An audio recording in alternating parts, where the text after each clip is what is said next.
palestra, o fórum de hoje. Vamos orar, agradecendo a Deus por essa oportunidade. Senhor Deus, nosso Pai, queremos te agradecer, ó Deus querido, por tudo aquilo que o Senhor tem feito em nossas vidas. Queremos te agradecer por esse momento, por estarmos aqui na sua casa, por estarmos aqui louvando e bendizendo o teu nome. Te pedimos, ó Deus, que tudo que nós viemos falar aqui seja para a honra e glória do teu nome, que pessoas venham ser alcançadas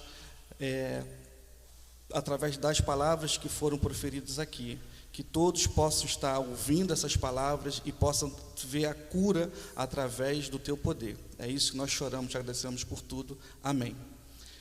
Eu queria deixar um versículo bíblico para os irmãos, que está lá em Salmos 42, 11, que diz: por que você está assim tão triste, ó minha alma? Por que está assim tão perturbada dentro de mim? Põe a sua esperança em Deus, pois ainda louvarei. Ele é meu Salvador e o meu Deus.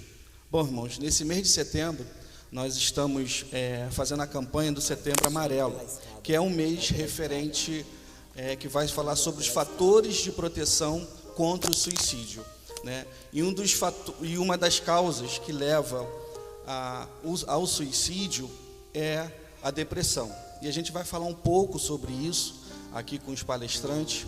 E ao decorrer dos palestrantes, da fala dos palestrantes, vai estar abertos para fazer perguntas, né, dúvidas, e nós depois vamos fazer aqui um debate para falar, para tirar as dúvidas, para dar um tipo de aconselhamento, direcionamento, né? E é muito importante que os irmãos venham participar, né? Ainda que seja online, né? Você pode mandar suas perguntas que a gente vai anotar. Antes de nós termos um momento de louvor, eu vou passar um videozinho, uma propaganda que referente ao Setembro Amarelo. Pode soltar aí pra gente?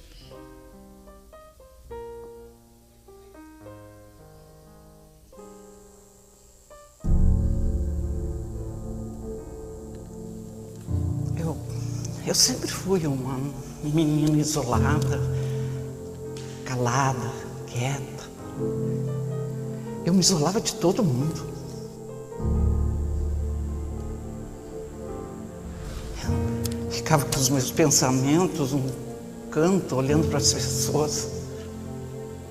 As pessoas não sabiam como lidar com esse meu jeito calado.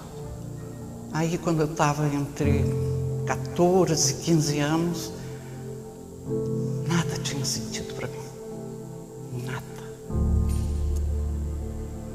Foi então que eu tentei tirar a minha vida. A minha mãe ficou muito assustada, me levou ao médico, eu comecei o tratamento, com o tempo eu melhorei. Alguns anos depois, com 21, eu tentei de novo. Fui para o hospital, recomecei do zero o tratamento, melhorei. Quando a gente diz melhorei, é melhorar, não curar. Aí quando eu estava na meia idade, eu tentei tirar minha vida mais umas 5, 6 vezes.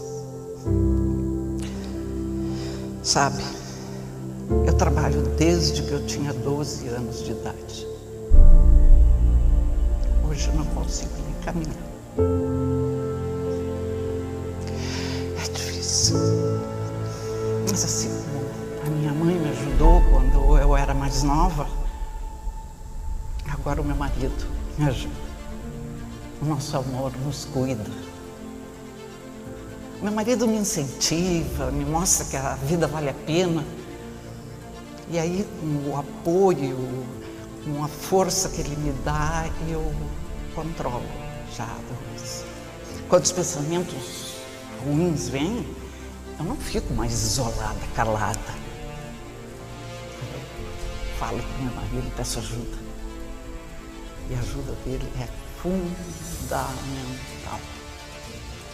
Uma coisa eu posso afirmar, que depois que eu comecei o tratamento, eu sou outra pessoa. Eu sou muito mais corajosa, sensível.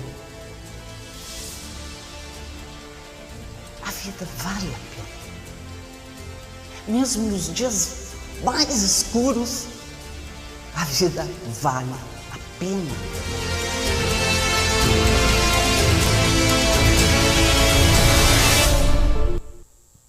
Bom, toda vez que eu faço o Setembro Amarelo, a palavra que eu tenho e o que eu falo para as pessoas é encorajamento.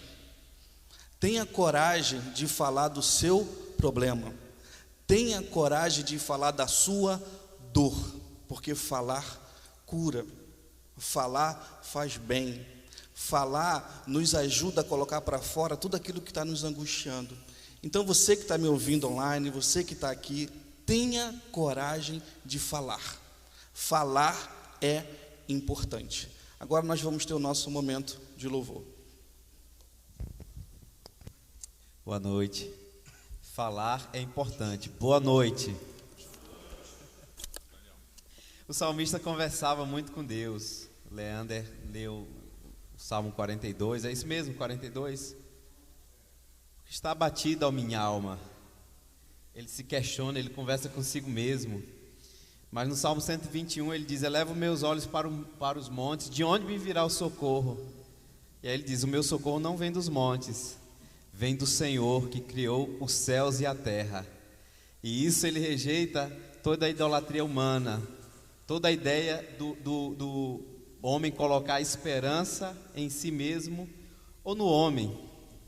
A nossa esperança está em Deus, que deu a ciência, a inteligência para os psicólogos, psicanalistas, para cuidarem da nossa saúde emocional. A nossa esperança está em Deus, que tem todo o poder para nos curar.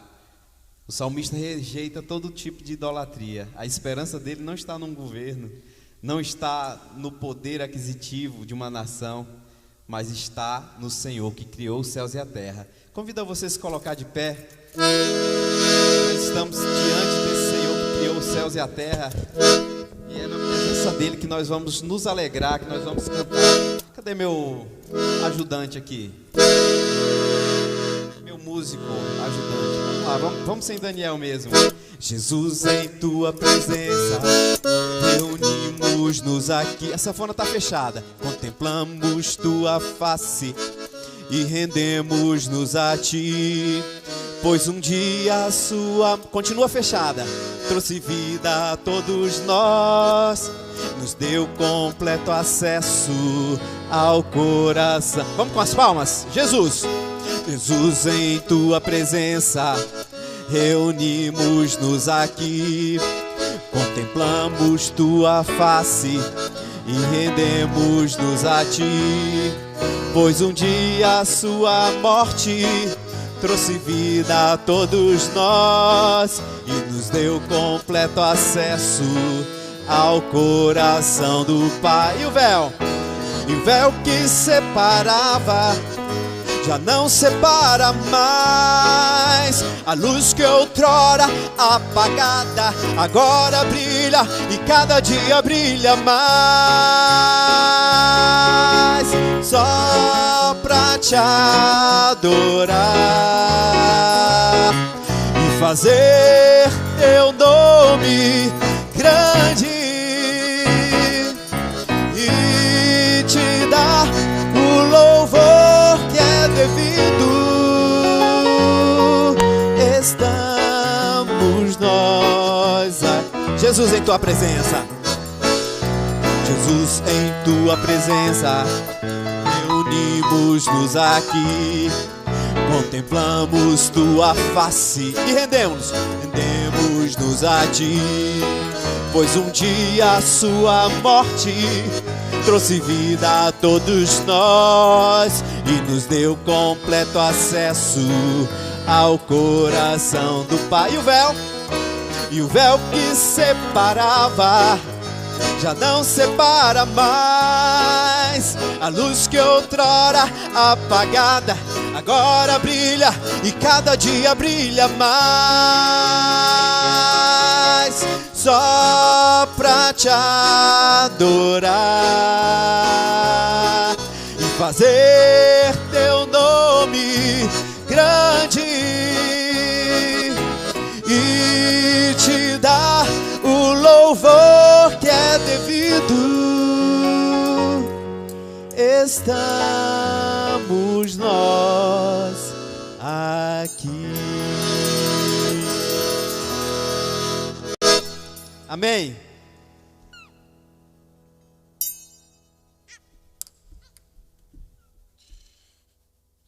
Vou cantar uma música, eu queria... Você pode sentar, tá? Essa música é uma música de Sérgio Pimenta. Quando se está só.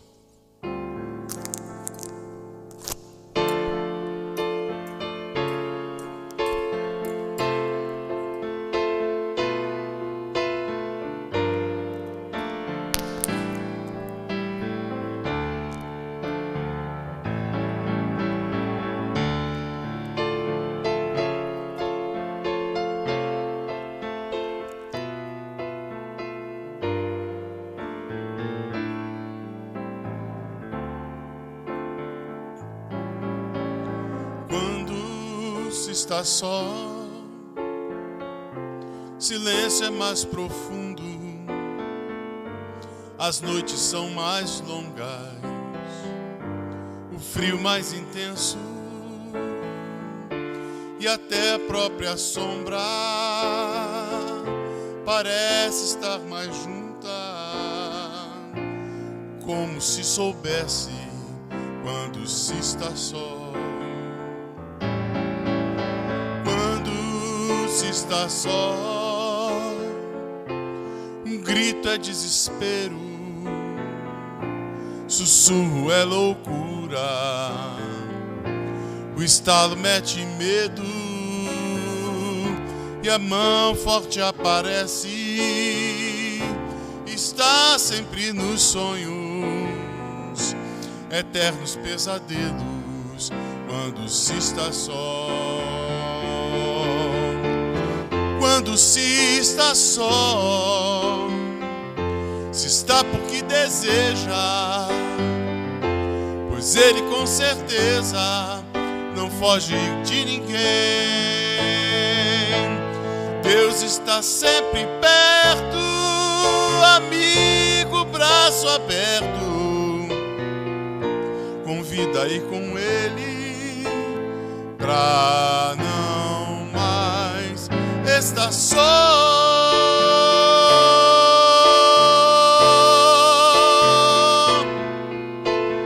Pra não mais estar só.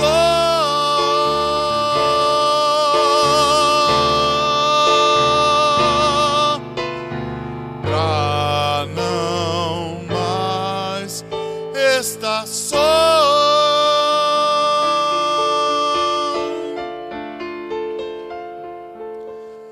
E o salmo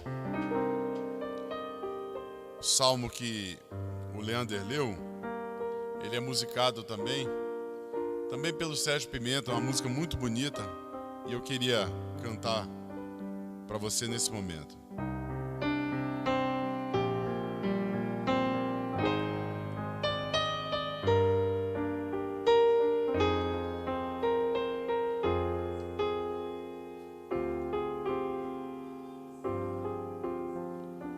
Porque estás abatida, ó minha alma, porque te perturbas dentro em mim, porque estás abatida, ó minha alma, porque te perturbas dentro em mim. Espera em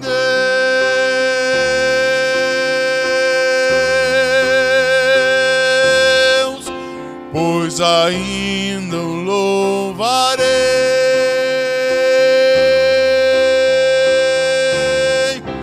É Ele meu auxílio e Deus meu, é Ele o meu auxílio e Deus meu, é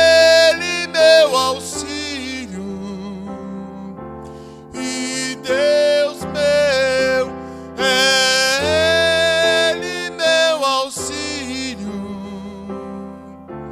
e Deus meu.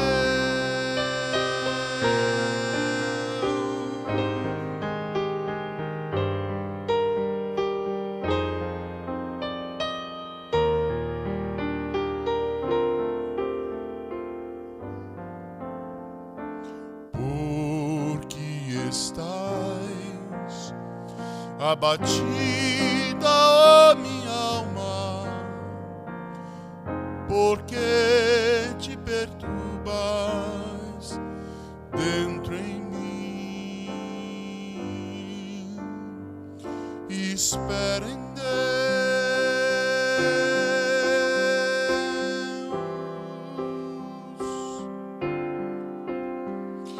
espera em Deus.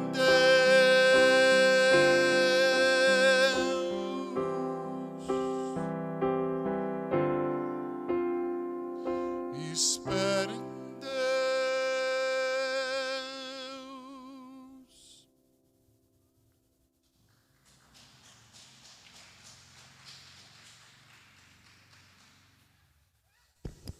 Eu queria pedir aos irmãos presentes, se pudesse sentar aqui na frente, desse lado de cá, aqui na nossa frente, que fica mais fácil aqui para a gente.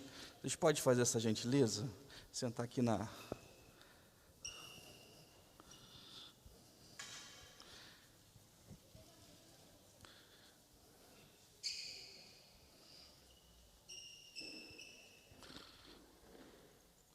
Bom, agora eu queria chamar, né, os palestrantes para vir aqui à tribuna. Queria chamar a Patrícia, por gentileza,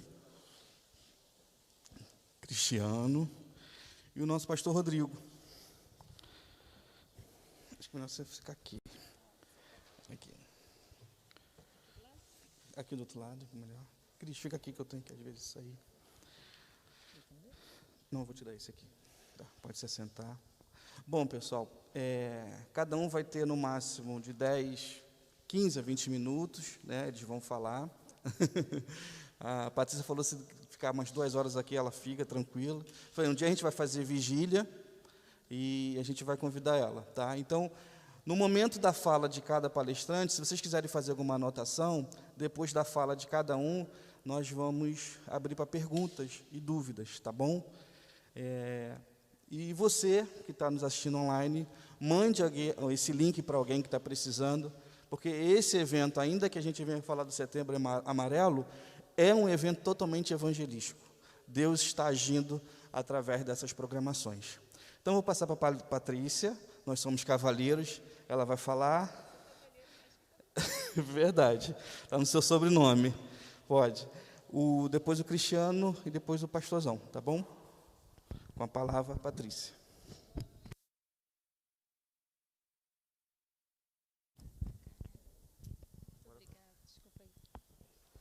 Boa noite, igreja. Boa noite. Boa noite. Boa noite, igreja. Prazer estar aqui. Eu sou membro da Primeira Igreja Batista em Éden, nosso amado pastor Arildo. Eu vi uma foto recente do meu pastor como pastor daqui. Isso. Hoje é aniversário dele. E é com satisfação que eu aceitei o convite do Leandro de estar aqui nessa noite.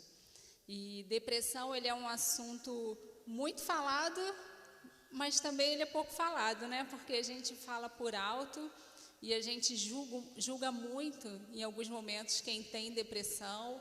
A gente acha que não vai chegar na gente e quando chega, a gente fica surpreso.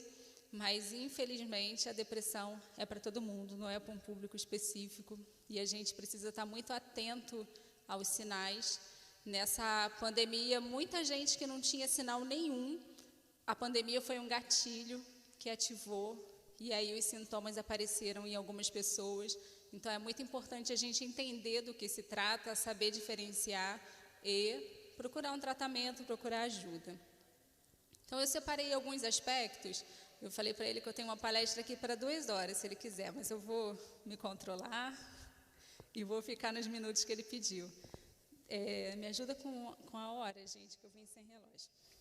Então, só para a gente diferenciar, eu trouxe o sofrimento, a ansiedade e a depressão. Por quê? Eles se confundem.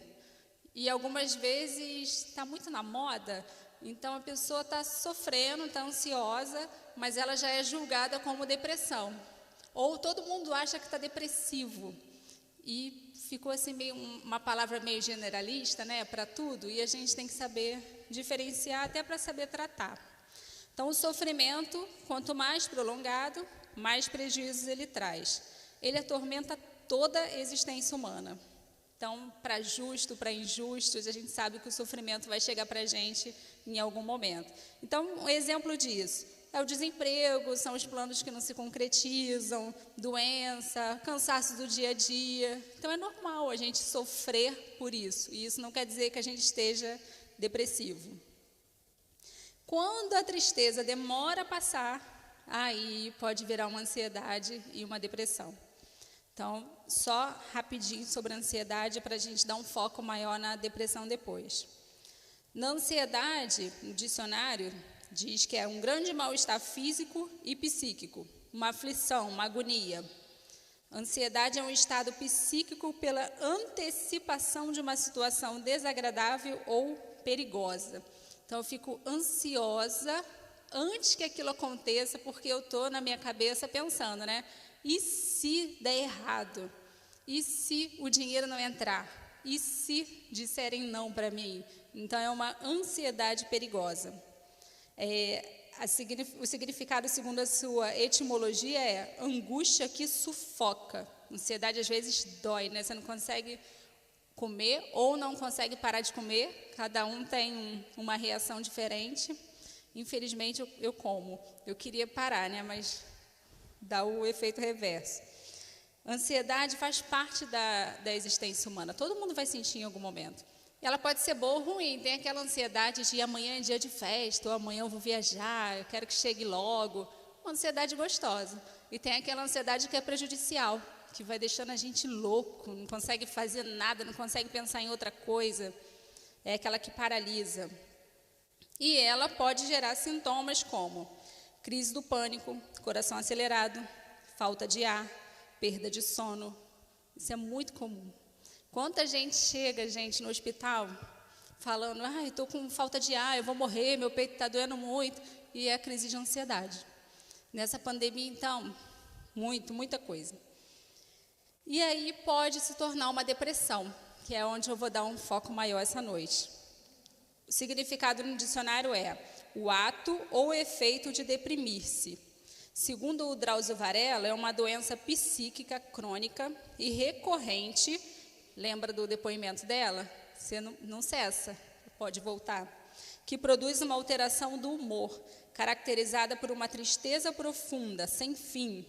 Os sintomas: sentimentos de dor, amargura, desencanto, desesperança, baixa autoestima, distúrbios de sono, falta de apetite. Mas como é que eu consigo diferenciar a ansiedade da depressão se o sintoma às vezes é tão parecido? De repente você está na dúvida sobre você ou sobre alguém próximo a você. A depressão é uma tristeza que não passa e a pessoa não consegue a felicidade. Então, eu vejo uma criança brincando e aquilo não me traz graça. Eu vejo uma comida gostosa e aquilo não me dá vontade. Então, a depressão ela é apática. A pessoa não tem realmente outro sentimento. Ela não fica variando. E aí fica um pouco mais fácil de você perceber o que é depressão e o que é só uma tristeza, o que é só uma ansiedade. Então, os quadros de depressão variam de intensidade. Você tem casos de pessoas que conseguem fazer aquilo que é obrigação, só porque é obrigação mesmo. E, no geral, é ir no trabalho, brincar já não tem mais graça, talvez ir na igreja também não. E tem aqueles casos que a pessoa não levanta nem para comer, nem para tomar banho, né? Que são os casos mais profundos. Então, a tristeza ela traz os mesmos sintomas, mas ela é temporária. E aí, quando a pessoa está se passando por luto, e é bem importante a gente falar isso, né? Que às vezes morre alguém e aí imediatamente a pessoa vai entrar na terapia. A terapia ela pode ajudar, mas eu vou falar que aquela tristeza inicial não vai passar por causa da terapia. Uma das fases do luto é a depressão, mas é a depressão que faz parte do luto. E a gente vai passar por aquele sofrimento porque dói, perder alguém dói. Não é só porque você sabe o significado da morte que ela não vai doer, ela vai doer. E não tem como correr disso. Não tem terapia, nada disso. A gente tem um momento de assimilar aquela dor e depois já acomoda. Para os cristãos, a gente sabe que o Espírito Santo trata, cura, e aos poucos é que vai removendo aquela dor mais profunda, né? E vai acalmando. A gente tem um grande problema sobre a depressão, porque algumas pessoas ignoram ela como doença. E a gente não pode ignorar. Por a gente falar pouco sobre isso e achar que é frescura, a gente acaba não dando o tratamento ideal. E algumas pessoas julgam que é falta de fé, que é castigo por causa do pecado. E aí a outra fica com vergonha de procurar ajuda, porque pensa, eu sou pecador. Como pode eu estar em depressão, não ter controle dos meus sentimentos? Eu sei que Deus me ama, mas mesmo assim eu não me sinto amado. E não consegue enxergar isso como uma doença. Então isso é um grande problema, uma grande dificuldade. A depressão, ela pode afetar a vida espiritual? Pode, gente, mas não quer dizer que seja falta de Deus. E aí eu te falo o porquê. Quando a gente está ansioso, né, está nervoso, você fala, olha, lê a Bíblia. A pessoa, às vezes, não tem concentração para isso. Então, vai afetar a vida espiritual, porque ela vai ter dificuldade de orar, de concentrar, de ler a Bíblia, mas não quer dizer que ela não tenha Deus, ela está doente, é diferente. Então, a pessoa deve ser levada ao médico, deve ser levada no psicólogo, deve fazer terapia. Alguns casos deve tomar remédio, sim. O remédio, Deus instruiu, deu capacidade para o homem ir lá e fazer o remédio. E algumas pessoas correm disso, né? Deus pode curar a depressão? Deus pode curar qualquer doença. Nosso Deus faz isso. Mas Ele não cura todas as doenças. Muitas vezes Ele dá tratamento. E muitas vezes não há tratamento. E vai passar conforme for a vontade de Deus. Conforme a nossa busca também. Muita gente não busca, né? Não busca os recursos que nós temos. E a depressão, ela pode ser muito amenizada. Os remédios, eles ajudam muito a controlar a tristeza, ajudam muito a controlar isso. E quando a gente tem consciência, quando a família está junto, fica mais fácil. Porque um outro grande problema é as pessoas se afastarem de quem está em depressão, achando que ela tem que ficar sozinha. Mas ela não tem que ficar sozinha, ela está sozinha porque naquele momento ela não está sabendo estar com os outros. Então a gente precisa dar apoio, precisa falar sobre isso. Como é que está aí, Leandro, meu horário? Falta pouco? Vou seguir. Vamos lá.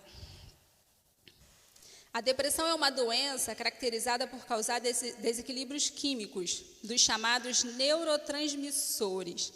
Com isso, interfere diretamente no prazer, lembra da alegria que a pessoa falta? Na quietude, na vontade e na alegria, causando tristeza, apatia, falta de apetite, dificuldade de concentração, insegurança, pessimismo, entre outros sintomas. Então, tá explicado, né? A gente tem uma consequência química no nosso corpo. E aí a gente não consegue. Não é porque a pessoa não acha graça na criança, é porque ela não consegue. O organismo dela está descompensado. E o remédio vai compensar essas substâncias, vai levantar lá o hormônio da alegria, vai ajudar ela a se equilibrar. Como é que a gente consegue evitar que essa geração tão nova, tão cedo já entre em depressão, já esteja tão desesperada, se achando tão nada? Porque essa geração tem mais rápido apresentado sintomas. Precisamos criar os filhos para aceitarem não, para saber enfrentar a frustração. Se a gente não fortalece essa geração vai ser a geração da depressão, a geração do remedinho. Então a gente tem que cuidar muito, porque é de baixo que a gente fortalece, senão eles já vão crescer com mais sensibilidade para ter essa doença. Então, depois o Cristiano vai falar um pouquinho mais para a gente ficar atento a esses sinais. Eu quero rapidamente, vou fazer isso de forma rápida, Leandro, não briga, falar do que pode trazer isso para a gente. Então, a gente tem alguns exemplos na Bíblia de depressão. A gente tem Jó. Jó é o mais clássico de todos, né? Então, a gente sabe que Jó, ele perdeu tudo, perdeu os bens, perdeu todos os filhos, tudo isso rapidamente, né? E Jó, ele foi forte, firme, mas a Bíblia deixa claro para a gente que ele teve depressão. Traz vários versículos para a gente que prova isso, né? Eu vou falar alguns aqui. Em Jó 3,11, ele falou: porque eu não morri ao nascer e não pereci quando saí do ventre? Minha vida só me dá desgosto, por isso darei vazão à minha queixa e de alma amargurada me expressarei. E aí ele fala em vários versículos: por isso não me calo, na aflição do meu espírito me desabafarei, na amargura da minha alma farei as minhas queixas. Jó teve nitidamente depressão, mas em nenhum momento ele blasfemou ou contra Deus, não desistiu. E a gente tem um versículo muito clássico também, né, em que a gente julga a esposa dele, porque ele falou: larga os teus deuses, abandona o teu Deus, né, e morre. Só que a gente fala, como a mulher dele fala um absurdo desse, né? Mas muitas vezes, quantas vezes você pensou assim: se eu perder um filho, minha vida acaba. Se minha mãe morrer, minha vida acaba. Ela perdeu tudo que Jó perdeu, né? Ela perdeu todos os filhos.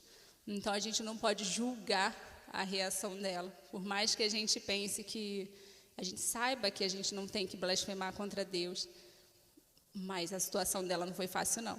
E aí a gente julga essa mulher que perdeu tudo isso também, acho que nós somos piores do que ela, se a gente a julga. Qual foi a importância da fé de Jó para ele superar isso? Ele não teve respostas questionando sobre a vida dele. Jó não teve compreensão do porquê que perdeu tudo isso. Mas Jó, enquanto estava passando por isso, ele orou por seus amigos. Ele não questionou, ele não julgou. Ele entendeu que Deus sabia o que estava fazendo. E aí a gente passando por um processo desse, é importante a gente entender que é um processo. É importante a gente buscar os recursos. E é importante saber que no final tem ali uma saída, tem a solução. Rapidinho. Moisés. A gente também tem Moisés na Bíblia com casos de depressão. Ele tinha um povo que murmurava atrás dele. E muita gente está adoecendo porque tem murmuradores por perto. E eu não vou entrar a fundo nisso, mas se você tem um murmurador por perto, ou se você é um murmurador, cuidado. Isso pode deprimir, isso pode aos poucos te oprimir, te deixar mal, te deixar chateado e você não saber sair dessa situação. Aí, mais uma vez, temos que falar sobre os nossos sentimentos, temos que falar sobre o que estamos passando. E se você é um murmurador, né? Cuidado, porque você pode estar sendo um peso para sua família, para o seu trabalho, você pode estar contaminando todo o ambiente. O murmurador, às vezes, adoece uma equipe de trabalho inteira, adoece uma família inteira. E se você convive com um murmurador, aprenda a separar. Ele é ele, eu sou eu. Não posso misturar, porque senão você vai adoecer por causa desse murmurador. E se você tiver alguma dúvida, alguma pergunta, se quiser conversar um pouquinho, manda as perguntas aí que o pessoal está atento. Vou parar, tá?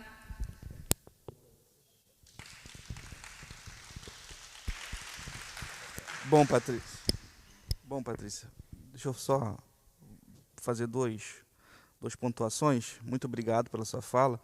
E uma coisa que ela falou que foi muito interessante, de que a pessoa fica chata e é difícil de convivência. E realmente, a pessoa quando está com depressão, ela sempre vai olhar o mundo de uma forma pessimista, né? E nós estamos aqui fazendo Setembro Amarelo para ensinar a vocês os fatores de proteção para que essa pessoa não cometa o suicídio, porque ela já está com depressão. Depressão eu enxergo o mundo sempre de uma forma pessimista. Então, um dos fatores de proteção para ajudar essa pessoa é você não julgá-la. É de você falar assim: nossa, você vê sempre as coisas para o lado ruim, mas é a forma que ela está vivendo. Então, se você conhece uma pessoa que está sempre com essa questão da murmuração, está sempre do lado pessimista, não julgue. Né?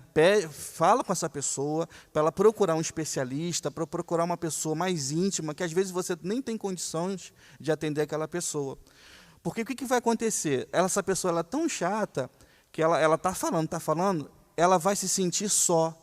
Porque ninguém gosta de conviver com pessoas chatas. O que ela vai se sentir? Ela vai se sentir isolada.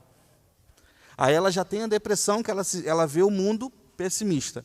Ela já se sente sozinha.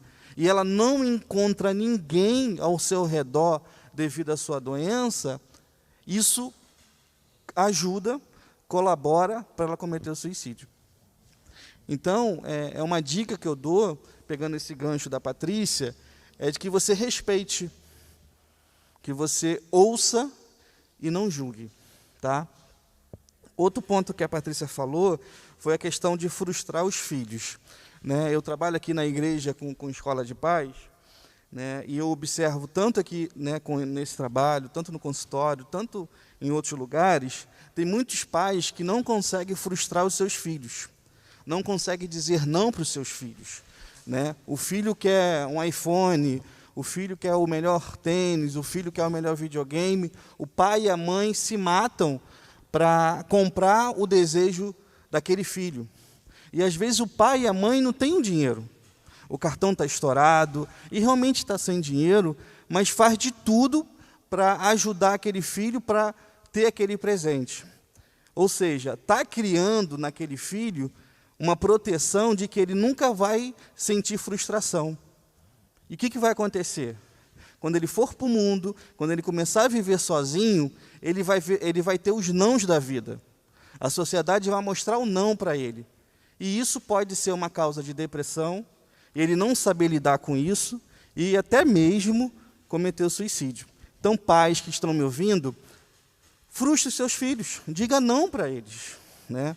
Se você não tiver dinheiro, fale, eu não tenho dinheiro, não tenho condições de comprar esse presente para você agora nesse momento. Você precisa passar uma realidade para ele. Porque os pais, o que eles fazem? Eles criam uma realidade paralela, ou seja, criam os filhos sem nenhuma frustração, sem nenhuma dificuldade, e o filho vai acreditar naquilo. E quando ele começa a voar com as suas próprias asas, na primeira tempestade, ele cai, né? Minha esposa está aqui de prova. Nos meus filhos, assim, dou as coisas para eles, mas eles têm que conquistar.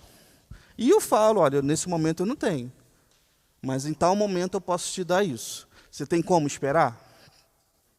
Eu falo isso para eles. Ah, tem sim. Ok.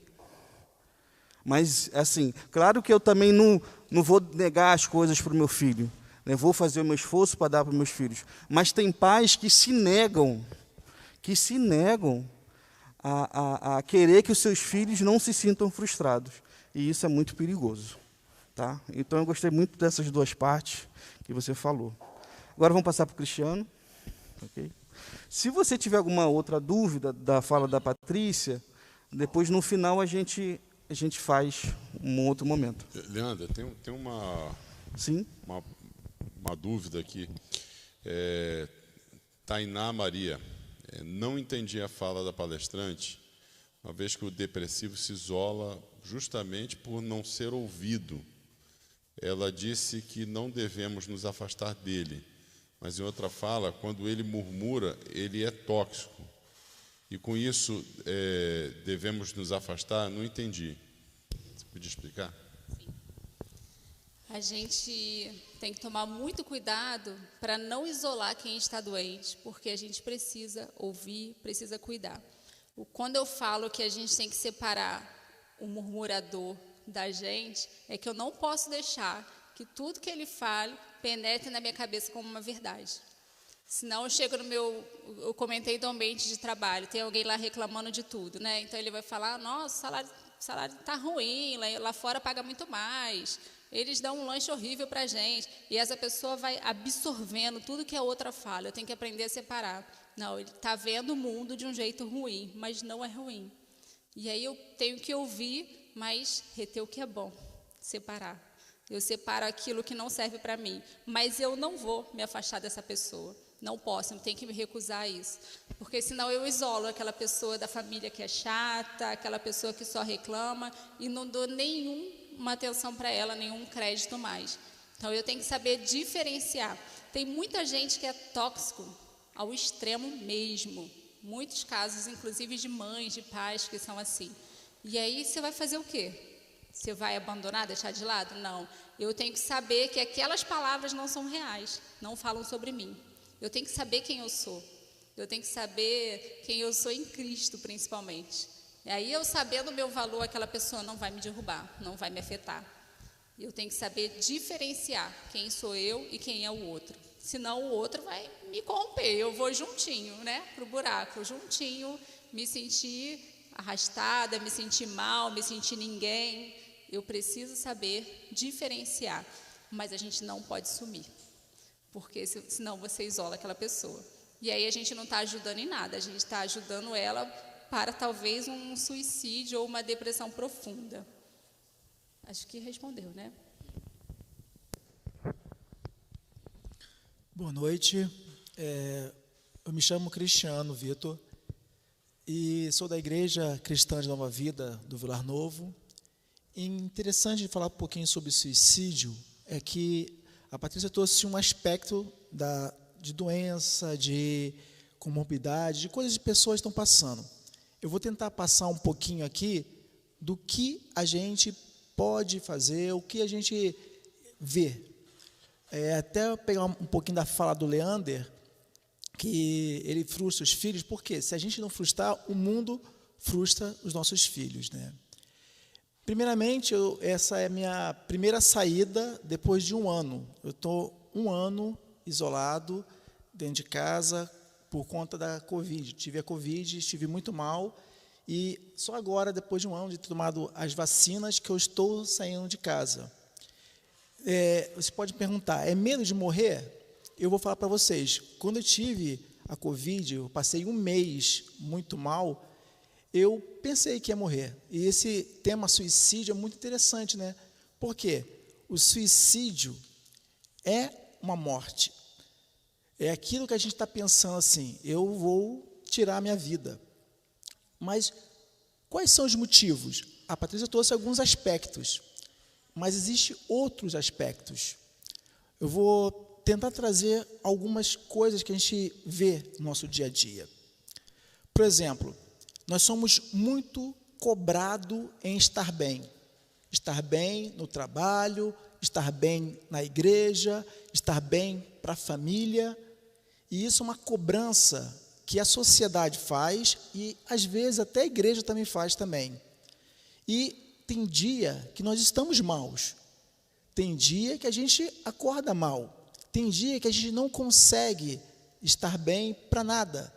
E nós somos assim. Nós somos desse tipo. Nós somos pessoas que passam por diversas dificuldades, seja de trabalho, seja da família, seja de tudo. O primeiro passo que eu falo é falar. Precisamos falar quando estamos passando por alguma dificuldade.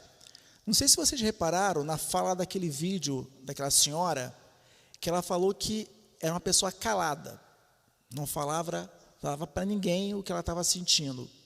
E aos 21 anos já tinha tentado suicídio algumas vezes. E depois disso, outras vezes tentou o suicídio também.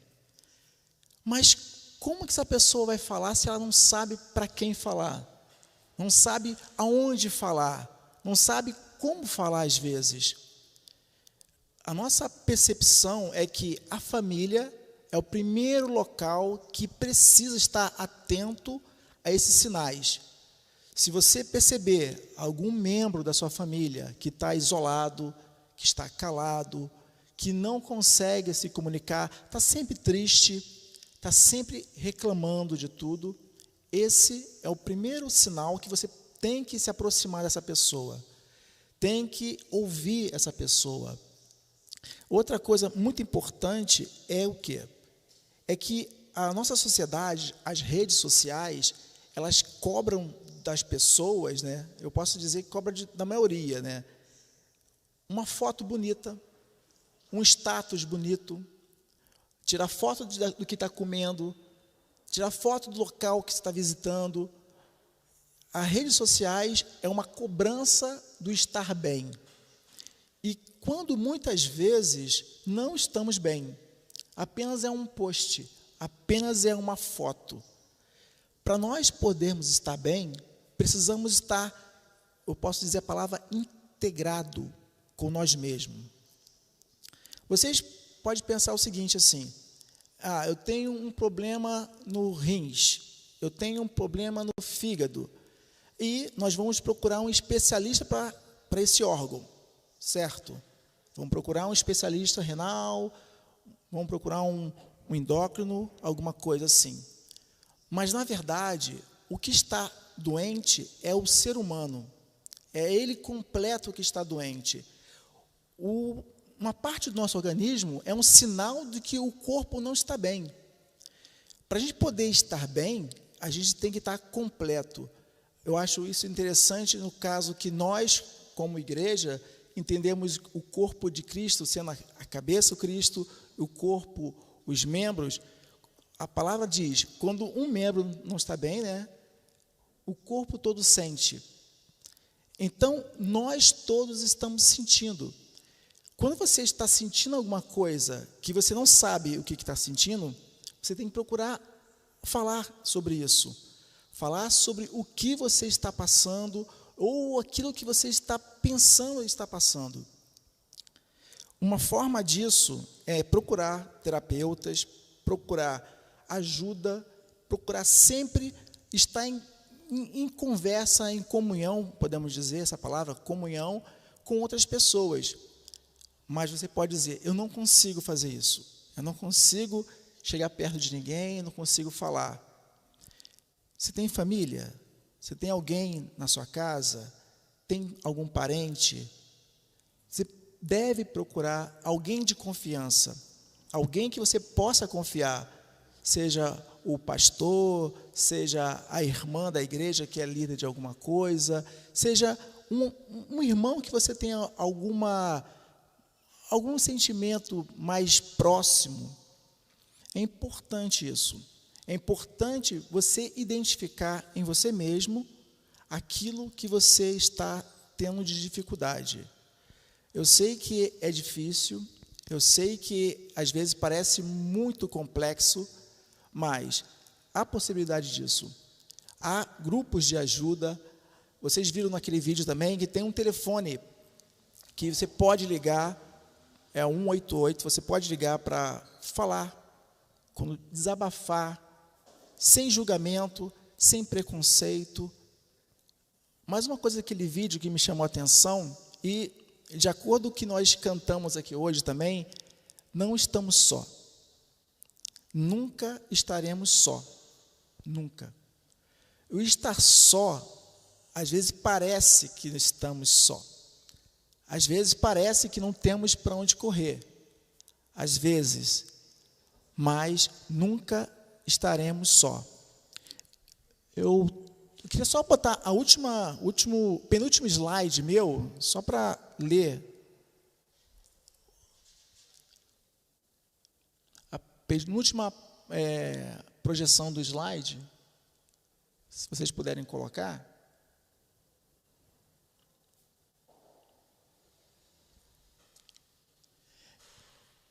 É um desabafozinho que as pessoas fazem, que falam assim, ninguém me entende, sou um peso e qualquer dia desapareço. Essa é uma frase de pessoas que tendem ao suicídio. E como que essa frase pode ser ouvida? Eu estou pedindo socorro, eu estou pedindo ajuda, eu preciso de ajuda. Parece que assim, nós temos resposta para tudo, né? Mas não temos resposta para tudo. Nós não somos a pessoa que sabe de tudo, mas precisamos estar atento e ouvindo.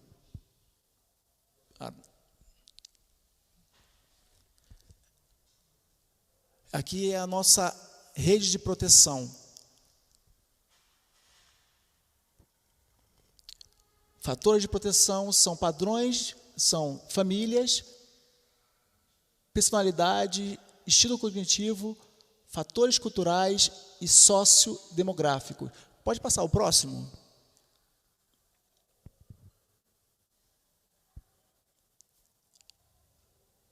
Pode passar mais um?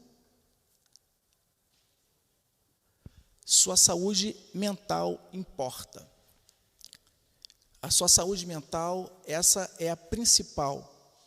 Essa é o que a gente, como psicólogos, estamos sempre atentos para ouvir, atentos para questionar, para provocar, às vezes, provocar algo em vocês, que vocês venham a se questionar também de como você está vivendo.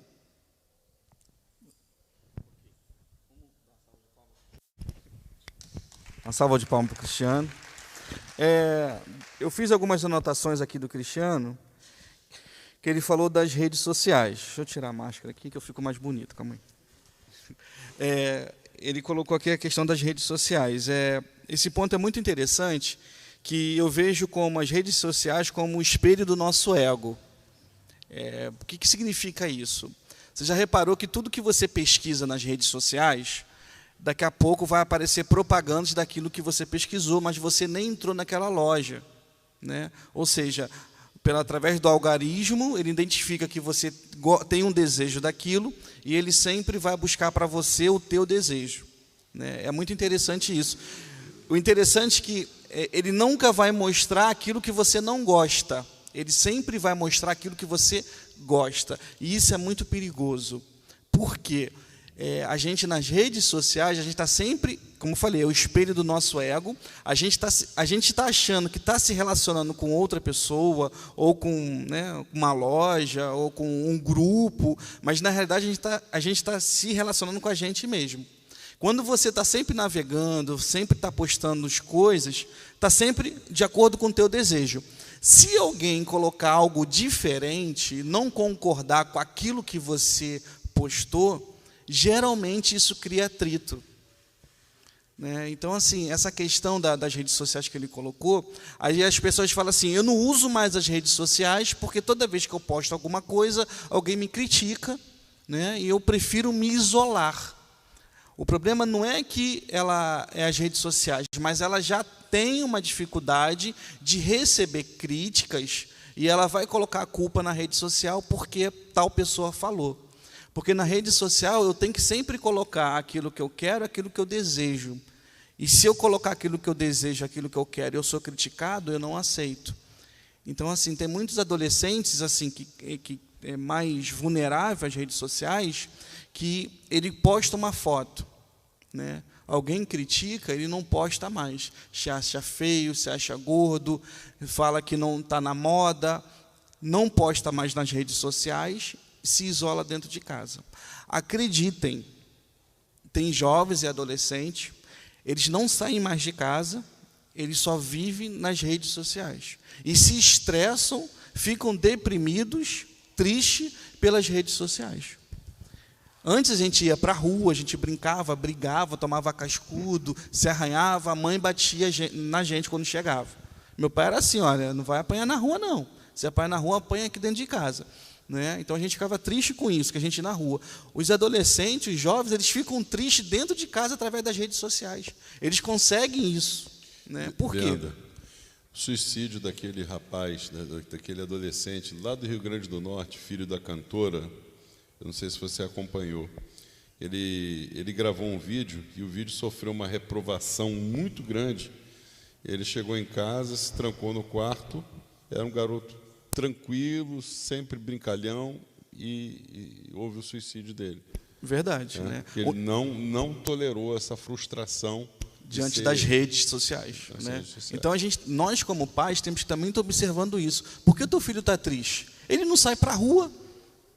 Agora na questão da pandemia, né? Muitos jovens e adolescentes não assistiram às aulas online porque às vezes não conseguia se desenvolver. E sabe o que aconteceu? E desistiram. Tem um CIEP aqui em Belfor Roxo, se eu não me engano, é ali do Jambuí, que eles estão colocando placas nas ruas e até carro de som, pedindo para que os jovens que abandonaram os seus estudos diante da pandemia votarem. Ou seja, você percebe que as redes sociais estão trazendo um transtorno social, psíquico muito grande. Então, nós, como os pais, temos que ficar alertas aos nossos filhos. Tá? Isso é um ponto que o Cristiano trouxe, nessa questão da depressão social, como isso afeta. Agora, tem uma pergunta aqui também, deixa eu ver o nome dela, Marise de Jesus. Eu vou perguntar aqui para o Cristiane e para a Patrícia. O depressivo que está em tratamento com o psiquiatra deve fazer terapia? Sempre. Terapia, eu costumo dizer que a terapia não serve só para pessoas que estão depressivas ou que estão com algum problema. A terapia é para todos. É como você pudesse melhorar aquilo que está bom. É você fazer um autoconhecimento. É você poder fazer uma análise do que você está passando, dos seus pensamentos. É você poder ouvir de você mesmo algumas coisas que você nem pensava que você era daquele jeito. Então, não só para a pessoa que está com tendência a suicídio, ou depressão, ou ansiedade, mas a terapia eu indico para todos. E no caso específico de quem já está com a depressão, o psiquiatra ele vai trazer a questão medicamentosa, né? Ele vai fazer o equilíbrio químico, mas ele não vai fazer a terapia. Ele não vai ouvir as dificuldades, ele não vai ajudar a entender o que está se passando. E a terapia ele vai fazer justamente isso. Se eu não entender qual é o gatilho, se eu não entender o que faz a depressão ativar, se eu não entender qual foi a origem, eu vou ficar para sempre com aquela muleta. Eu nunca vou conseguir largar as dosagens altas de remédio. Alguns casos de depressão crônica, que vem muitas vezes de herança familiar, o remédio você vai tomar a vida toda. Mas, acredite, a maioria dos casos não é assim. O remédio ele é mais temporário, ou ele abaixa bem a dosagem, mas para isso acontecer, para tirar pelo menos uma muleta, ou para tirar as duas, se conseguir, você tem que saber o que te causa aquilo, qual é o seu gatilho. Você vai encontrar na terapia ferramentas em você mesmo, você vai encontrar o suporte dentro de você para você suportar aquela situação que está te adoecendo. E aí a terapia é muito importante, senão você vai viver com a muleta. Para você tirar ela, você tem que fazer a fisioterapia, que é a terapia que vai te fortalecer, te ajudar para você conseguir largar o máximo possível a questão medicamentosa. Ok. Agora a gente vai passar a palavra para o nosso pastor Rodrigo. Boa noite a todos. Fui convidado para falar sobre a Bíblia e a depressão. O que a Bíblia pode contribuir para combater a depressão, para curar a depressão. Quando a gente fala de cura da depressão, a gente está falando de vários parceiros que podem atuar positivamente no combate à depressão. A Bíblia é mais uma parceira. Tem a terapia, tem o psiquiatra, o psicólogo, tem o pastor.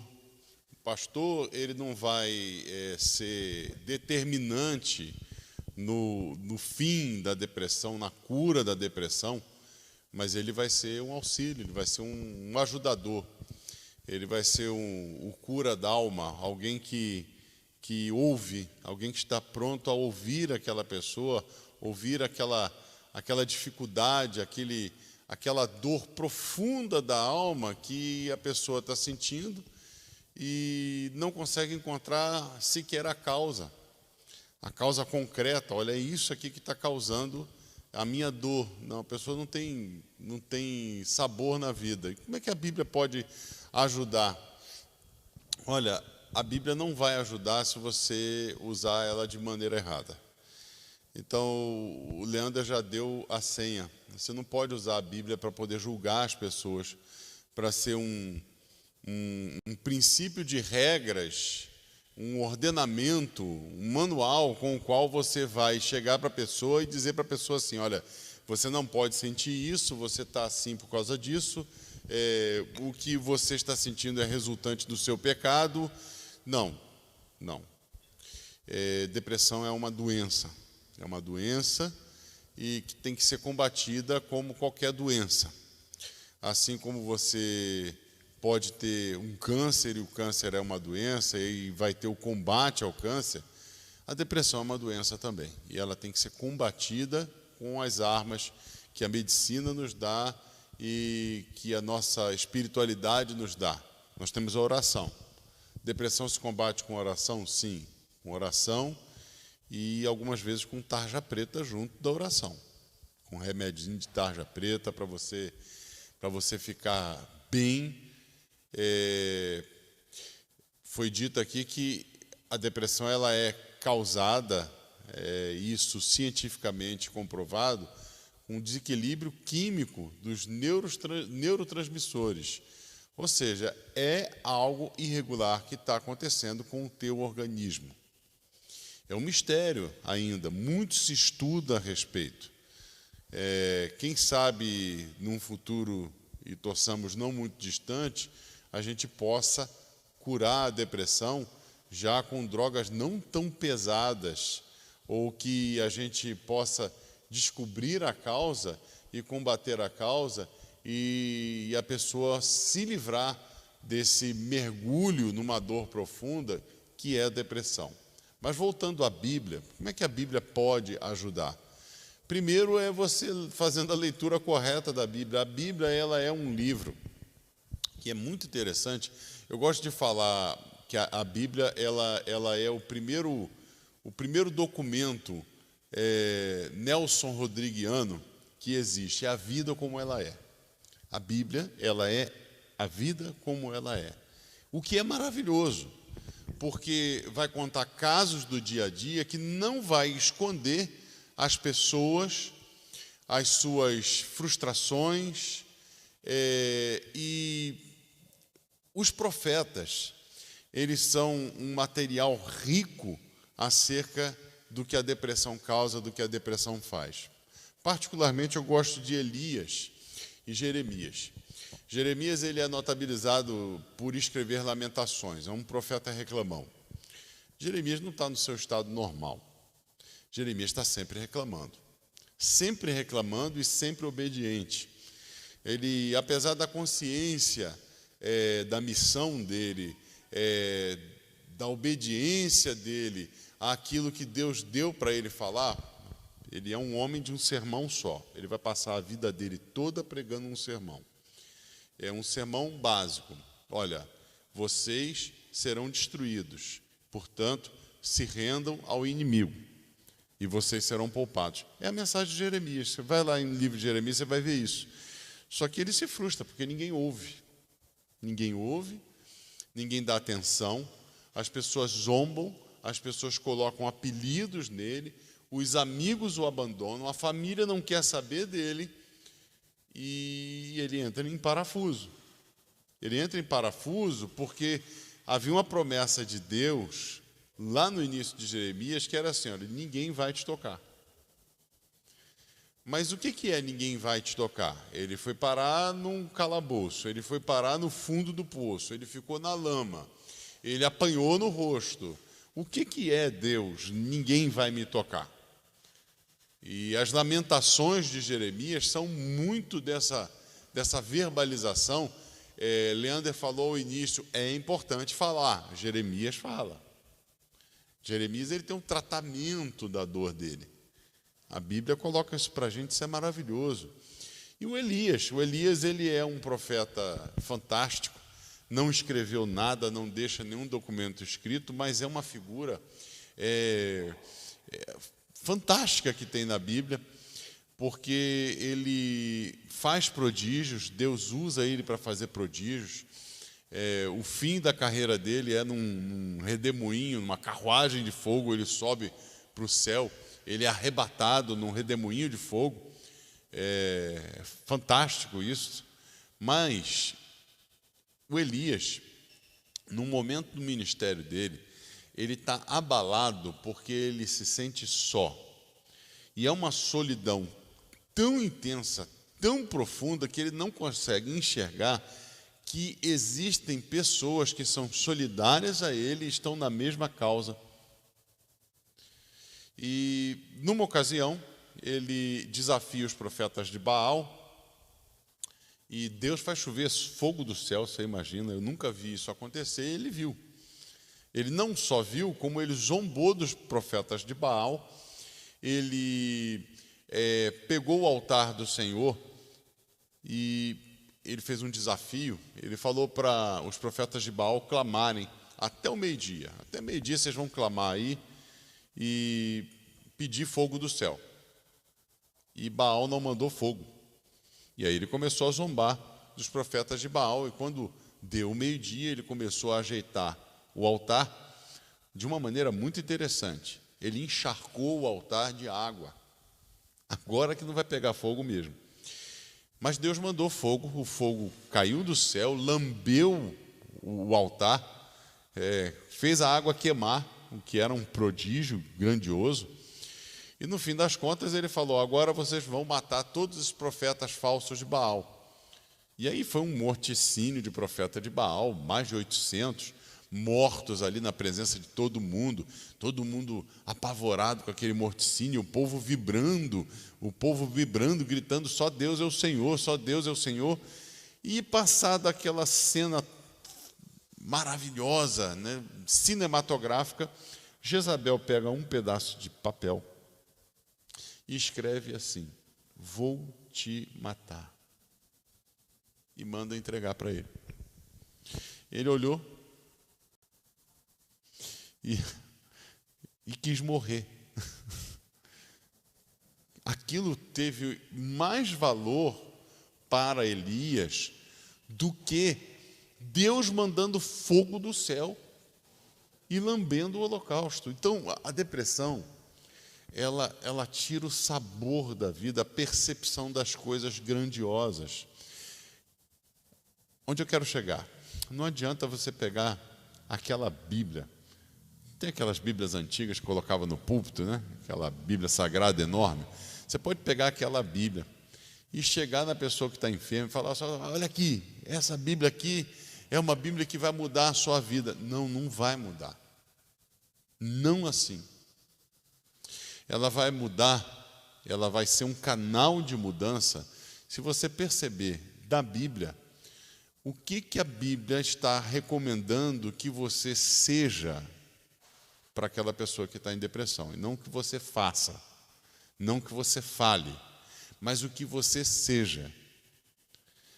Você seja o agente da misericórdia, você seja o espaço necessário para receber aquela dor, para ouvir aquela dor, para estar junto daquela pessoa que está dolorida. Eu uma vez estava lidando com uma irmã minha que estava com uma dor profunda, uma dor na alma profunda. E eu criei uma espécie de terapia para aquela irmã. Ela estava lá em casa e a dor dela era justificável, tinha uma causalidade, perda da mãe, com câncer, 5 anos lutando, e ela estava nitidamente com raiva de Deus. Raiva de Deus. E ela falei: olha, verbaliza. Você está com raiva? Então, vamos fazer uma oração muito esquisita? Você vai brigar com Deus. Eu estou aqui do teu lado, tá? Não vou te condenar, não vou te julgar de maneira nenhuma. Eu queria só que você verbalizasse tudo que está no teu coração. Olha, saiu até palavrão. Foi a oração mais doida que eu já ouvi. E que fiz junto. E falei amém. Amém! E ela pá. Foi terapêutico aquilo. Ela botou para fora. No dia seguinte, ela me mandou uma mensagem pelo Messenger do Facebook. Cara, obrigado. Eu não sei o que você fez, o que aconteceu, mas eu consegui dormir. Eu não dormia havia 3 anos, com raiva de Deus. E frequentando a igreja. Tal. Então, é uma dor profunda, intensa, que não adianta você pegar versículo bíblico e falar: lê isso aqui, lê isso aqui. A Bíblia não quer que você faça isso. A Bíblia quer que você seja o que Jesus seria para aquela pessoa, se aquela pessoa estivesse em depressão. Uma boa companhia. um bom ouvido, atento ouvido. É isso que a Bíblia vai ser útil para a gente como referência. Primeiro, colocando para a gente que os personagens da Bíblia são humanos, tão humanos quanto você, tão humanos quanto aquele que entra em depressão.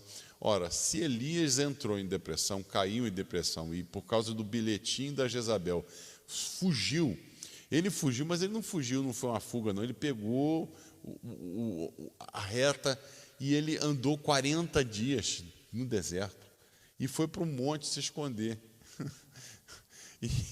E naquela agonia toda, Deus se apresenta a ele e fala: o que você está fazendo aqui, Elias? É lógico que Deus sabia. Mas Deus puxa um papo com ele. E depois disso tudo, coloca ele de pé. Vem cá, Elias, fica de pé, que eu tenho muito trabalho ainda para você fazer. É essa a conversa. É igual a conversa com Jó.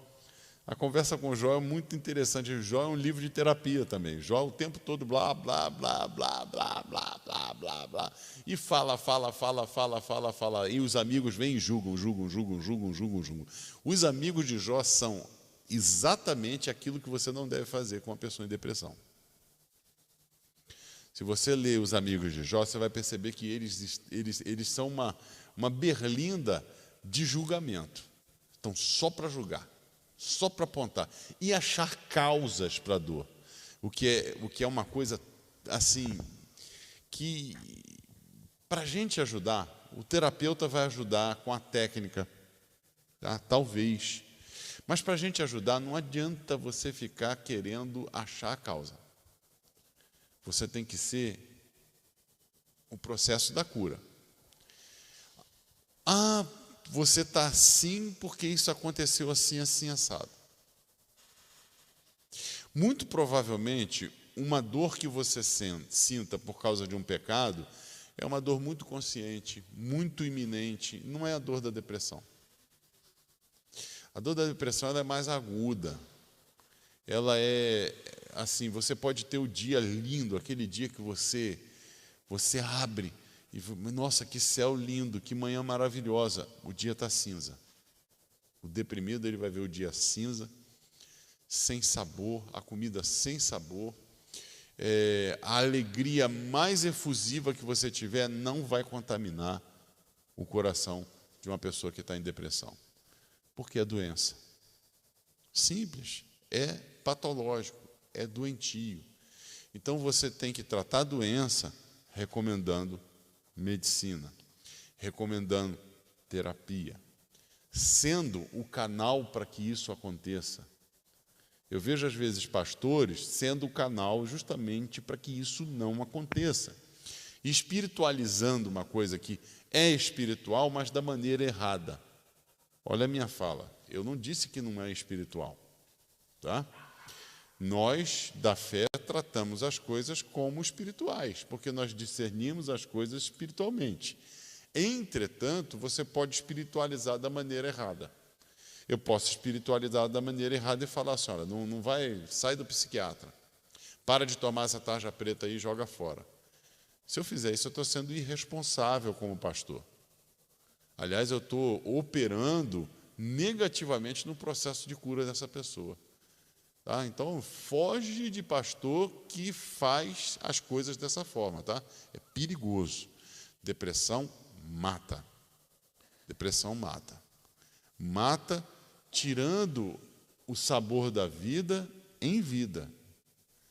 Você não fique achando que o suicídio é assim, o suicídio foi uma medida extrema. Não. Aquela pessoa está vivendo como se estivesse morta, viva. Ela só está tomando coragem para aquele ato que vai ser assim, o ponto final, eu não aguento mais. Então, é levar a sério. Acho que a Bíblia quer que a gente leve a sério. A Bíblia quer que a gente ore junto. A Bíblia quer que a gente incentive a pessoa a buscar o tratamento. Eu acho que é dessa forma. Se Jesus estivesse do lado de uma pessoa em depressão, eu creio que Jesus, hoje, falaria assim: meu amigo, tem de bom ânimo. Tem de bom ânimo. Mas eu vou te dar o telefone aqui, desse psiquiatra aqui, que é muito bom. Puxa, mas que coisa absurda que você está falando. Não, não é absurdo não. Jesus não curou todo mundo. Jesus curou alguns. As curas que Jesus fez eram sinais. Isso está lá no Evangelho de João. Sinalizavam a sua messianidade. Deus não é obrigado a curar todas as nossas enfermidades. Não mesmo.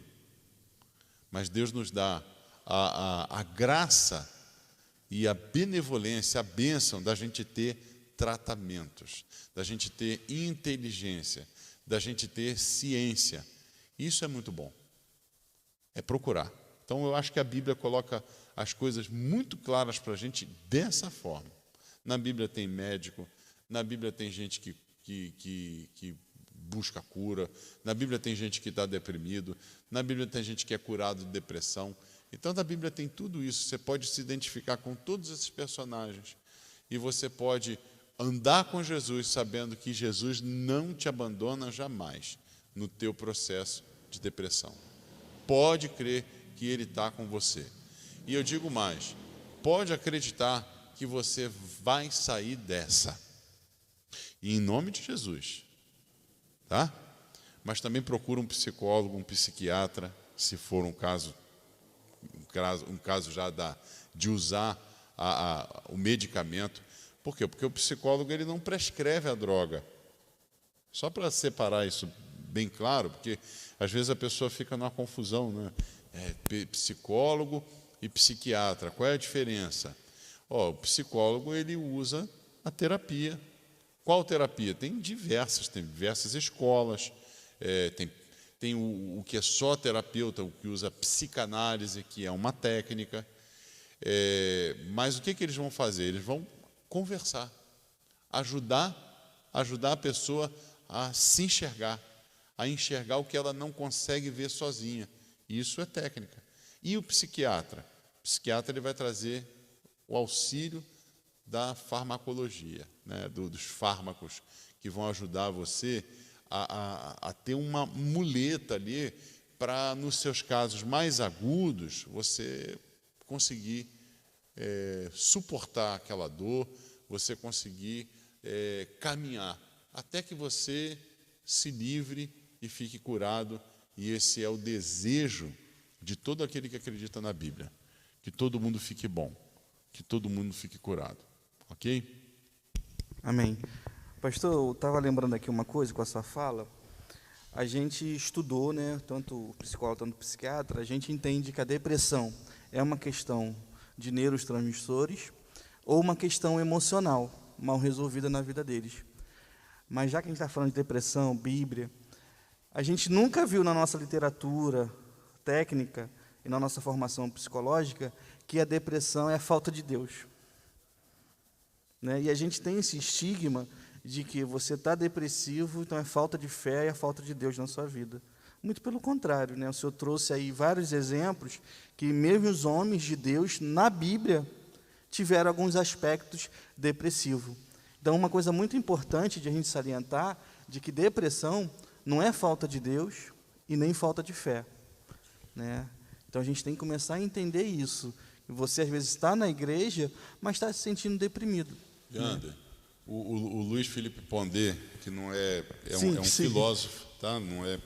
Ele não é da psicologia, ele é filósofo. Ele estava com um tema interessante hoje, uma pergunta, e vai tratar na live dele. A frustração faz parte da vida? Faz. Sim. Ficar triste faz parte de viver. Tá? Imagem e semelhança de Deus. Deus fica triste? O que entristece Deus? A Bíblia fala.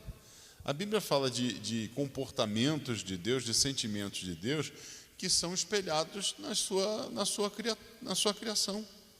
Nós somos criaturas de Deus. Você não vai ficar triste? Tem evangelho que prega só alegria, né? Mas tem tristeza, tem frustração, tem fracassos. A gente tem que aprender a lidar com o fracasso. A gente tem que aprender a sentir a dor da topada. O que a gente faz? Né? Vai topar e não vai doer? Não, repreende aí a dor agora, em nome de Jesus. Fala um versículo bíblico durante a topada. Eu acho uma graça isso, o cara chegar e falar assim, não, quando você der uma topada, você tem que falar um versículo bíblico. Olha, no mínimo ai, né? Aquele ai, tem gente que vai verbalizar o palavrão, infelizmente, né? Por quê? Porque é o vocabulário, vai tirar lá e pá, é aquela interjeição. Mas como é que a gente lida com a dor? A dor existe? Sim, a dor existe, e não só existe, como a dor ela sinaliza algo que que deu errado. A dor, o C.S. Lewis diz que a dor é uma dádiva de Deus, é o megafone de Deus. A dor ela é um sinalizador de que tem alguma coisa errada. Frustração vai existir? Sim, a frustração não é agradável, ela é dolorosa. É um mal necessário. Né? É um mal necessário.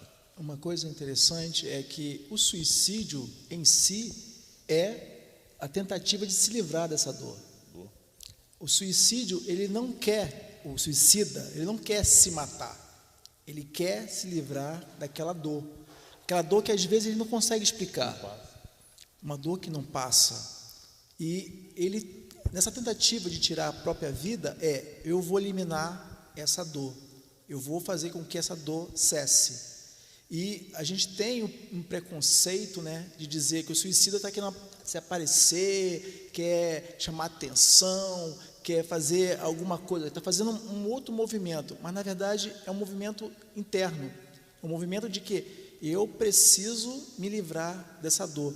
Tem uma história assim, antiga, acho que na Grécia, que muitas jovens, elas cometiam suicídio por várias questões. O que ali aquela sociedade fez?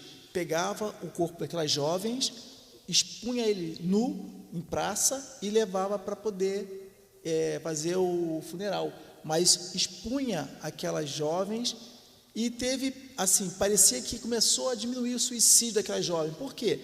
Mas isso é uma história, para dizer que o suicídio era para se mostrar, e quando começou a se mostrar depois de morto, diminuiu o suicídio. Inibiu, né? Inibiu. Mas a dor daquelas jovens estava sendo exposta de duas maneiras. Ela queria se livrar das dores, mas ao mesmo tempo estava sendo exposta em sociedade. E a gente faz isso hoje em dia também. A gente quer expor as pessoas das suas dores sem compreender que aquela dor às vezes não tem nome. Aquela dor não tem significado que ela possa colocar para fora. Por isso é importante a gente ouvir. A terapia, né, nossa é ouvir. E quando a pessoa consegue falar daquilo que ela nem sabe o que está falando, isso ajuda muito ela também. Então a gente tem que ficar claro que o suicida, ele não quer se mostrar, ele não quer ser noticiado, ele não quer ser a pessoa que chama a atenção. É importante fazer uma distinção aí, porque às vezes a gente vai na questão dogmática, né? Suicídio é pecado. Olha, não estou falando que é e que não é, tá? Queria que você prestasse atenção nessa questão. A gente está falando de suicídio decorrente de uma patologia. Suicídio decorrente de uma patologia. A gente não está falando de suicídio heróico, a gente não está falando de suicídio por motivações religiosas. Você pega as religiões antigas, elas tinham sacrifício humano, a pessoa às vezes oferecia a sua própria vida num sacrifício vivo, era imolada viva, ela era sacrificada aos deuses e achava isso muito natural. Tem uma minissérie dos vikings, que fala da espiritualidade dos vikings. Os vikings, eles viam com muita naturalidade esses ritos de passagem para a terra eterna deles, através de atos suicidas, de oferendas aos deuses. Então, muito provavelmente, quando a gente está falando de pecado na Bíblia em relação a suicídio, não estou falando que não seja pecado, presta atenção. mas a Bíblia esteja recriminando esses cultos aos deuses, tá? Não está tratando do problema da depressão. O problema da depressão é um problema para ser tratado quando surge e em conjunto com aquela pessoa, para que aquela pessoa ela tenha a vida dela restituída. Por que eu estou falando isso? Porque uma pessoa que está com depressão aguda, essa pessoa já morreu. Ela não se sente mais viva. O problema do suicídio já é a questão da dor. Ela quer botar o fim na dor dela, mas ela não tem sabor na vida. Você não adianta. Vamos na igreja? Olha, eu vou botar um louvor aqui para você que vai te levantar. Olha, eu vou trazer fulano aqui que você gosta muito. Vamos sair com a gente? Poxa, você é bobo. Você está aí, você é novo, você tem tanta coisa. Essa nossa intromissão numa dor que você não compreende, ela é problemática.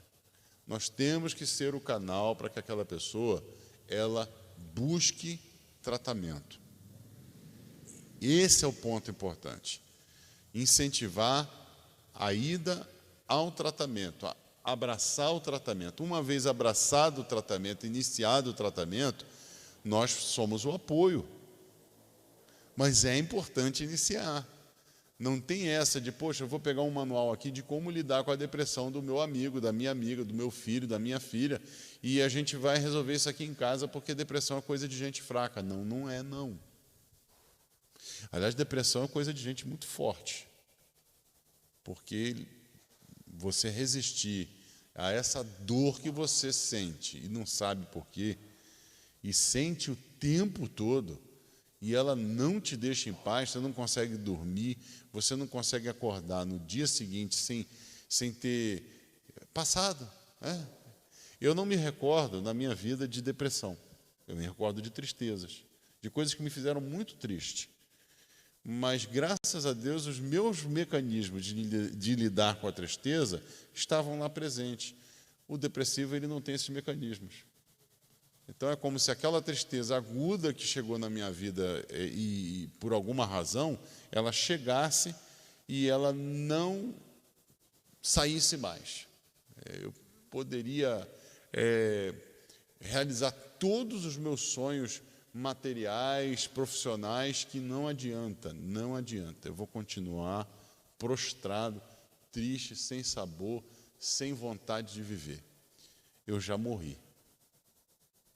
Esse é o ponto. Amém. Bom, pessoal, sei que o papo está muito bom, mas a hora está um pouco avançada, a gente precisa terminar. Alguém aqui da plateia quer fazer alguma pergunta? Ah, sim, a irmã. Pode falar alto, Edno, que a gente ouve. Eu vou reproduzir a pergunta.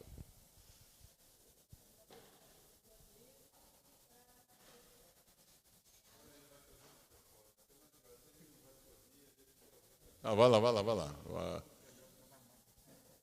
Agora tem que ter o paninho com álcool, hein? Porque esse microfone vai ficar passeando aí de Covid em Covid, vai. Tá ligado aí?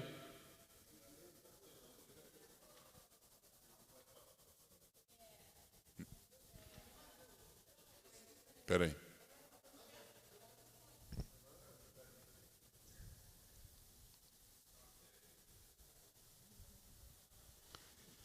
Gabriel.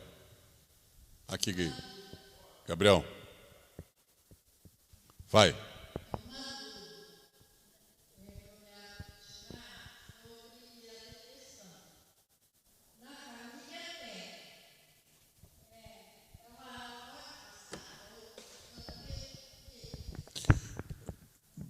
Como se fosse contagiosa? Hereditária. Pode ser sim. Não quer dizer que é uma regra, mas uma das coisas que a gente observa é se na família tem outras pessoas, porque a depressão muitas vezes ela é hereditária sim. A depressão, doença, enquanto os problemas neurotransmissores, né? Porque a gente tem a questão emocional, peraí, que aí eu posso adoecer, e tem aquela questão química, que ela vem hereditária, assim como algumas doenças, algumas famílias têm mais propensão a câncer, tem famílias com mais propensão à depressão. Então, se já tem alguém, já acende uma lanterna, uma luzinha, né? Porque é grande chance de realmente a depressão estar sendo reproduzida. Vai.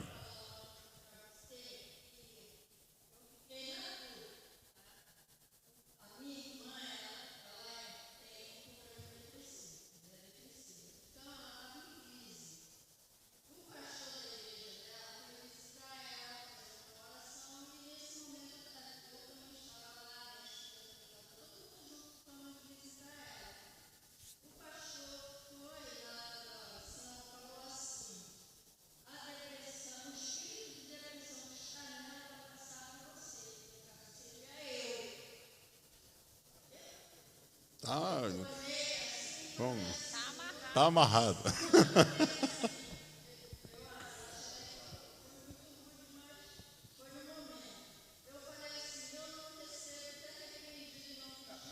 Ah, tá certo. Mandou na lata, tá bom.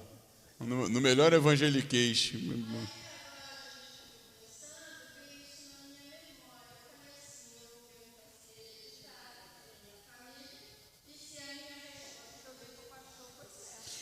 Hereditário, assim como diversas doenças, elas têm às vezes uma repetição familiar. Você pode ver que tem famílias que têm uma propensão grande a câncer. Naquela família aparecem várias pessoas Coração, com câncer, doença no coração, doenças cardíacas, tá? E a depressão está nesse pacote.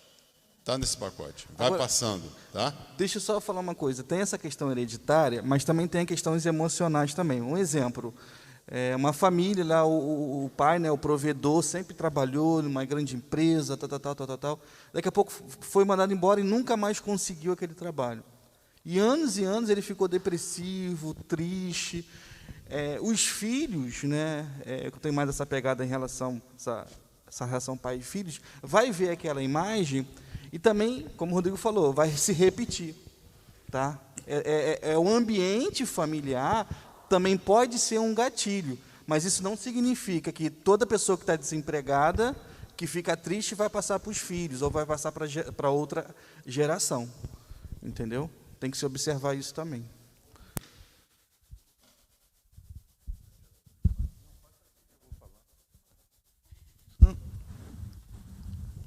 Tem que desligar Leandro, primeiro. deixa eu falar um minutinho. Abre o microfone. Se eu quiser vir para cá e a gente já ora, você dá... Não estou com essa bola toda, não. Eu prefiro ficar escondidinho aqui. O pastor Rodrigo, ele falou algo muito interessante e eu me reportei a muitos casos que já aconteceram comigo no gabinete pastoral. Uma vez tinha uma senhora aqui na igreja muito problemática. Ela era muito problemática. Aquela que o pastor corre dela. Quando chega, foge para falar com outras. Um dia essa mulher foi pedir um gabinete e eu fui atendê-la. E ali ela falou mais de uma hora, falou um monte de coisa. E por fim, ela me mostrou o remédio que ela estava tomando, tarja preta, que o psiquiatra entregava para ela, passava para ela.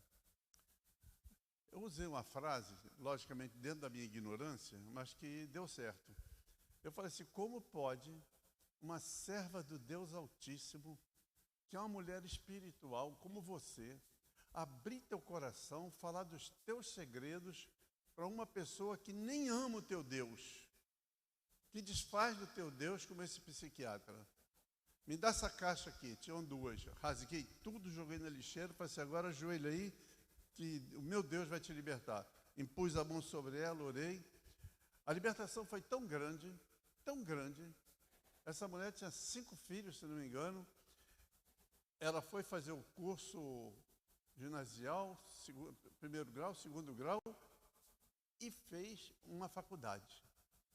Está entendendo? Com aquele monte de filho.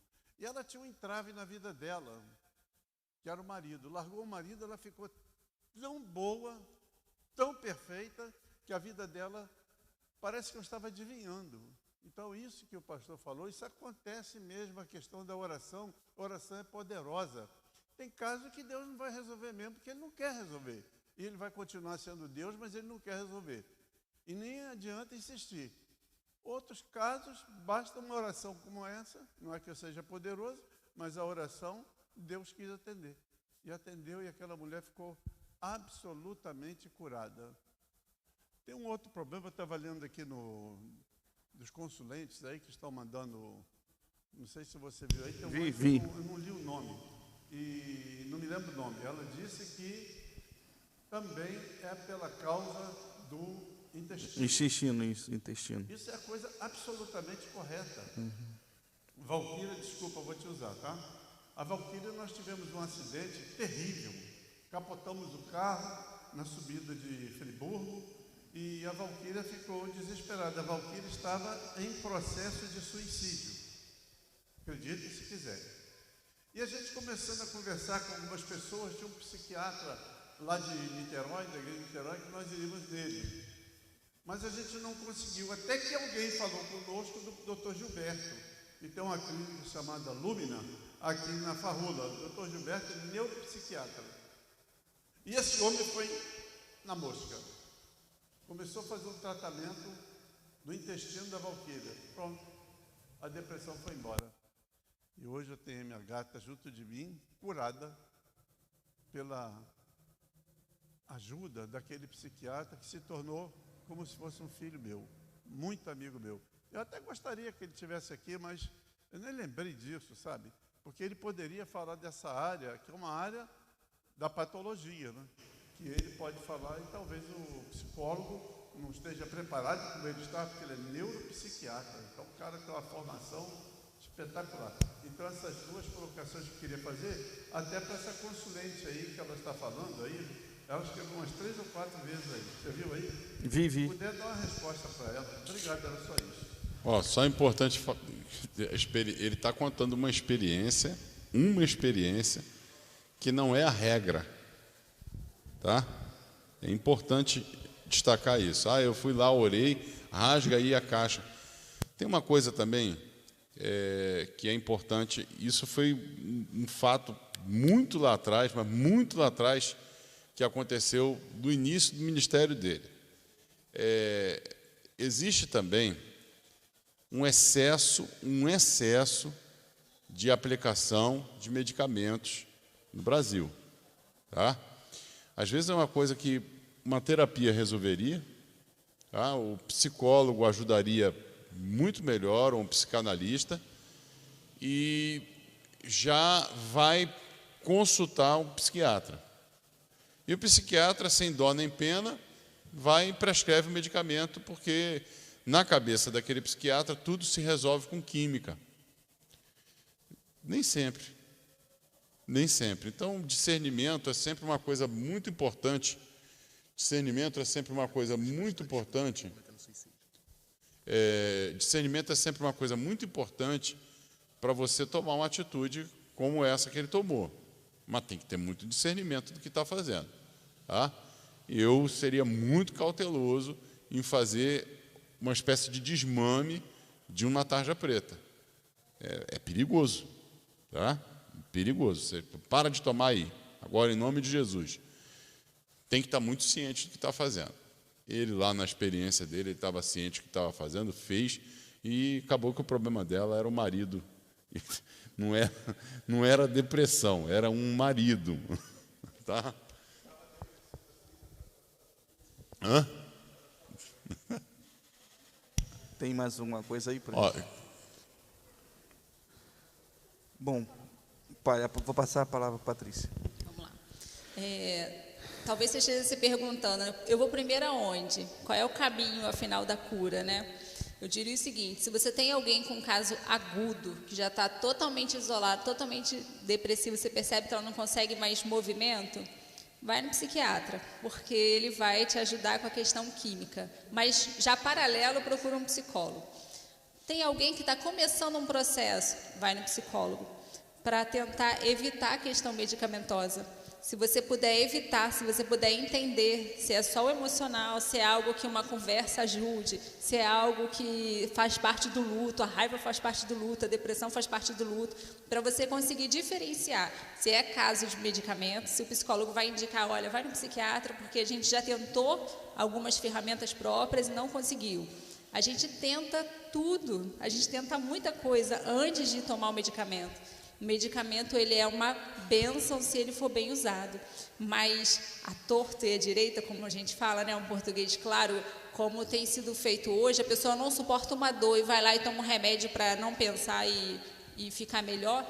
Isso é o jeito mais fácil, mas é o jeito que a pessoa não quer sentir a dor e não quer se frustrar, não tem como. A vida vai ter dor, vai ter sofrimento, vai ter dificuldade.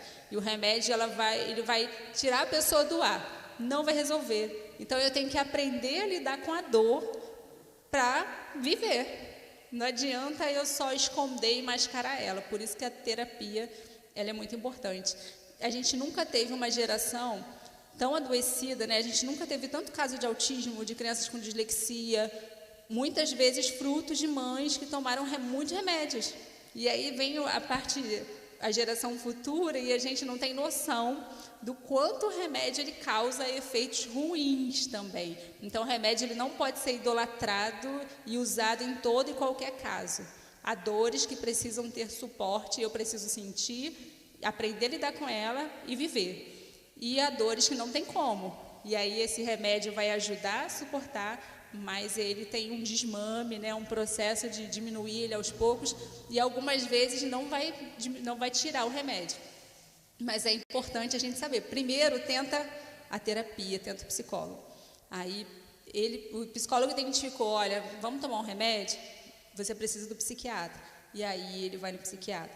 Porque se ele fizer o caminho inverso, provavelmente ele vai sair de lá com uma caixa de remédio. E a gente tem efeitos muito ruins sobre isso.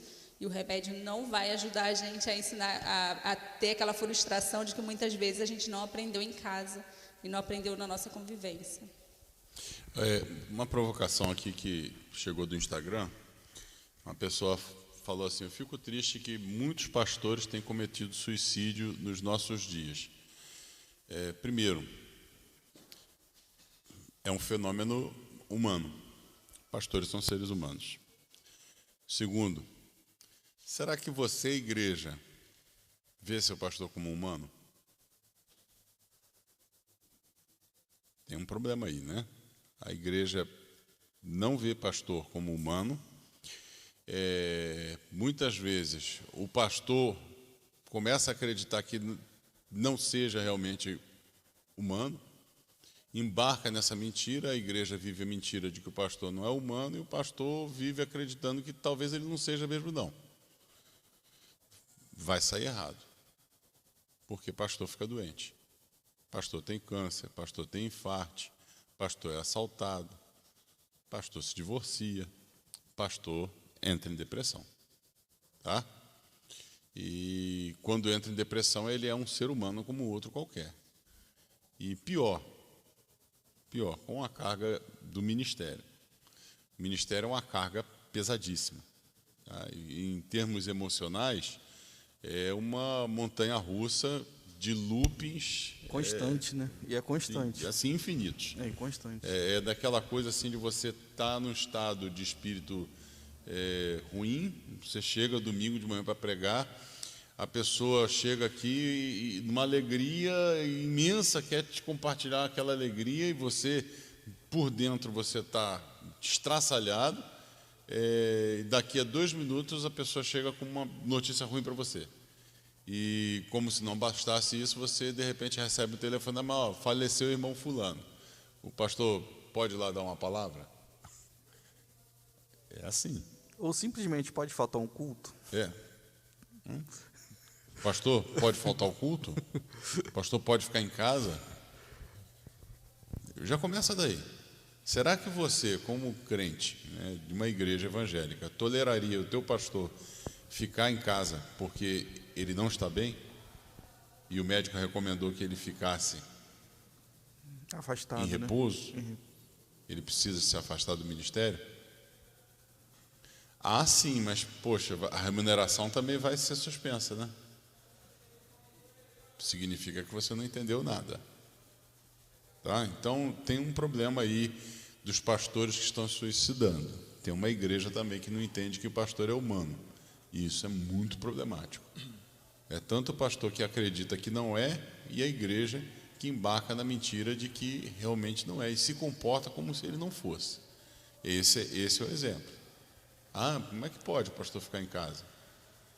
Depressão, pastor? É uma coisa que a gente tem que acordar. Tá? Somos seres humanos. Amém. Bom, pessoal, se não há mais perguntas, eu queria agradecer ao Cristiano, queria agradecer à Patrícia, e com certeza mais convites virão, se preparem.